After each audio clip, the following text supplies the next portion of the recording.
نحمدہ و نصلی علی رسول الکریم۔ رمضان المبارک کی آمد ہے اور اس کی تیاری کے سلسلے میں تراویح کے مسائل اور احکام، ان کی فرضیت، رکعتیں، جماعت اور اوقات کے بارے میں یہ ویڈیو بیان کرے گی تمام ڈیٹس۔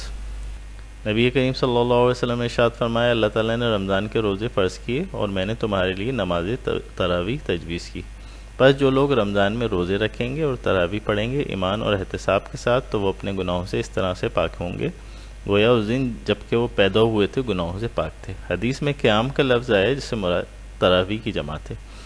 جو شخص مومن ہو اور اجر آخرت کی نیت سے یہ دونوں کام کرے تو اس کے سارے گناہ معاف ہو جائیں گے۔ رہے وہ گناہ جو حقوق اللباس سے متعلق ہیں وہ تو اسی وقت معاف ہوں گے جبکہ صاحب حق کو اس کا حق لوٹا دیا جائے یا وہ بخوشی معاف فرما دے۔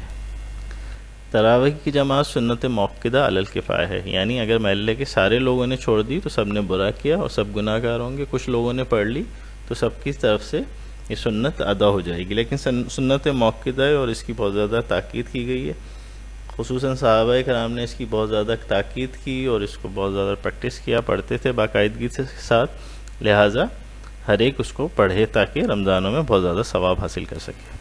تراویح کی 20 رکعتیں ہیں۔ سیدنا عمر فاروق رضی اللہ تعالیٰ عنہ کے دور میں 20 رکعتیں ہی پڑھی جاتی تھیں۔ بہیقی کی حدیث بھی اور مختلف اور احادیث میں 20 رکعتیں نماز ثابت ہیں۔ اگر چند افراد نے باجماعت تراویح پڑھ لی تو تنہا رہنے والا جماعت کی فضیلت سے محروم رہے گا، گویا وہ بغیر جماعت کے بھی پڑھ سکتا ہے اپنے گھر میں، لیکن جماعت کی فضیلت جو کہ 27 گنا زیادہ ہے اس سے محروم ہو جائے گا۔ تراویح کا وقت عشاء کے فرض پڑھنے کے بعد سے صبح صادق تک ہے۔ اگر عشاء کے فرض پڑھنے سے پہلے پڑھی تو تراویح نہیں ہوگی۔ فتاوی عالمگیری۔ عشاء کے فرض اور وتر کے بعد بھی تراویح پڑھی جا سکتی ہے، لیکن تراویح سے پہلے وتر پڑھنا خلاف سنت ہے۔